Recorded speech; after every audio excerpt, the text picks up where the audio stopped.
सम्मेलन की अध्यक्षता कर रहे रणधीर सिंह जी,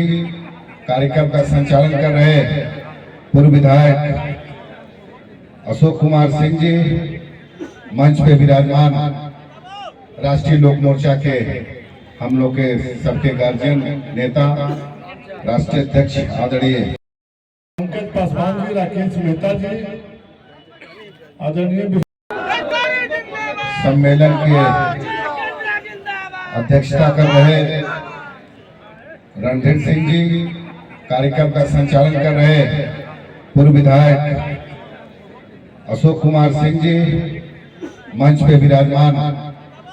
राष्ट्रीय लोक मोर्चा के हम लोग के सबके गार्जियन नेता राष्ट्रीय अध्यक्ष आदरणीय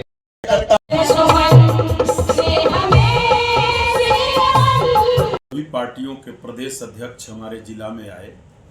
और सभी पार्टी के कार्यकर्ता बूथ स्तर से लेकर के जिला स्तर तक, प्रदेश स्तर तक सभी पार्टी के कार्यकर्ता आज इस कार्यक्रम में उपस्थित हुए। मुख्य इसका कारण है कि एकजुटता दिखा करके आने वाला 2025 जो बिहार विधानसभा का चुनाव है उसमें एनडीए द्वारा 225 सीट जीतने का संकल्प रखा गया है और नीतीश जी के नेतृत्व में निश्चित रूप से एनडीए 225 सीट जीतेगी। और ये कार्यकर्ता सम्मेलन करने का मुख्य उद्देश्य जो आपस में बातचीत नहीं होना, एक जगह एनडीए के सभी पांचों दलों के बूथ स्तर से लेकर के प्रदेश स्तर तक के सभी नेताओं का शामिल होना, एकजुटता दिखाने की बात है और सब एक होकर के 2025 का जो मिशन है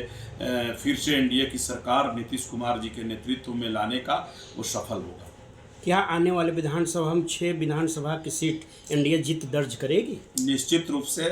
जिस ढंग से आज सम्मेलन हुआ और सभी दल के कार्यकर्ताओं का जो हुजूम उमड़ा गेट स्कूल के मैदान में, इससे साबित होता है कि आने वाला 2025 में फिर से नीतीश जी के नेतृत्व में एनडीए की सरकार बिहार में बन रही है और बनेगी। इस कार्यकर्ता सम्मेलन में सभा को संबोधित करते हुए पूर्व केंद्रीय मंत्री उपेंद्र कुशवाहा ने कहा कि कहीं मन में छींटाकशी है लेकिन आपस में एकजुटता दिखानी होगी, तो यह बात किस ओर इशारा करती है? इशारा करती है कि अभी जो विगत लोकसभा का चुनाव हुआ 2024 में, ये 4 सीट, शाहाबाद का 2 सीट और 2 सीट मगध का, औरंगाबाद और गया, वहाँ स्वयं प्रत्याशी थे वो काराकाट से, और वहाँ कहीं न कहीं आपसी मतभेद के कारण सीटें लूज हुई है। एनडीए नहीं हारी है, वो प्रत्याशी हारे हैं। तो उनका कहना मतलब ठीक था कि सभी एक हो करके सभी कार्यकर्ता, और ये मन में जो गलत भावना या पीठ पीछे छुरा भोंकने वाला जो काम है वो न करें, उस तरफ इशारा था और एकजुट होकर के एनडीए के प्रत्याशी को जिताने का काम करें। लोजपा की क्या मन है 2025 विधानसभा, खास करके ओबरा, कुटुंबा और रफीगंज विधानसभा को लेकर? निश्चित रूप से हमारे जो राष्ट्रीय अध्यक्ष हैं चिराग पासवान जी, वो अभी केंद्र में मंत्री हैं और एनडीए के साथ कदम से कदम मिला करके मजबूती से वो हैं, और निश्चित रूप से जो उनका मिशन है ज़्यादा सीट लेने का, वो जो आज ताकत आज भी आप लोगों को दिखी होगी कि लोक जनशक्ति पार्टी रामविलास के कार्यकर्ता आज के सम्मेलन में सब मजबूती से थे और अधिक संख्या भी था। तो हमारी भागीदारी बनती है और हमारे राष्ट्रीय अध्यक्ष स्वयं सोच रहे हैं और वो उस तरफ ये उनका सोच भी है और सर्वे भी करा रहे हैं कि कौन प्रत्याशी जीतने वाला है, उसको निश्चित रूप से वो टिकट देंगे और भागीदारी बढ़ेगी हमारी लोक जनशक्ति पार्टी रामविलास की। पिछले बार औरंगाबाद जिले में 6 विधानसभा एनडीए खो बैठी थी, क्या इस बार क्या उसका ये रहेगा? इस बार सीधे उल्टा 6 विधानसभा एनडीए जीतने जा रही है। प्रत्याशियों का चयन भी सब एक साथ मिल करके करेंगे। और पिछले बार क्या हुआ था कि जैसे अभी बताया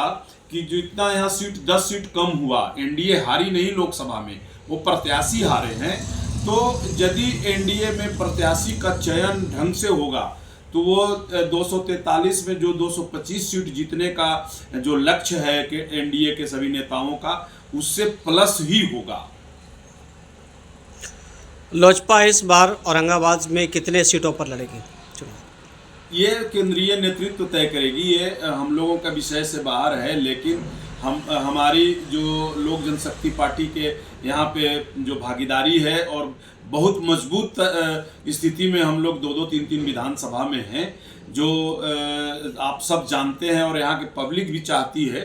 कि जैसे ओबरा विधानसभा हुआ, रफीगंज विधानसभा हुआ, आपको कुटुंबा विधानसभा हुआ, इन तीनों विधानसभा में यदि एनडीए के सबसे मजबूत प्रत्याशी हैं तो लोक जनशक्ति पार्टी रामविलास के ही हैं, तो हमारी भागीदारी तो औरंगाबाद में ज़्यादा बनता है।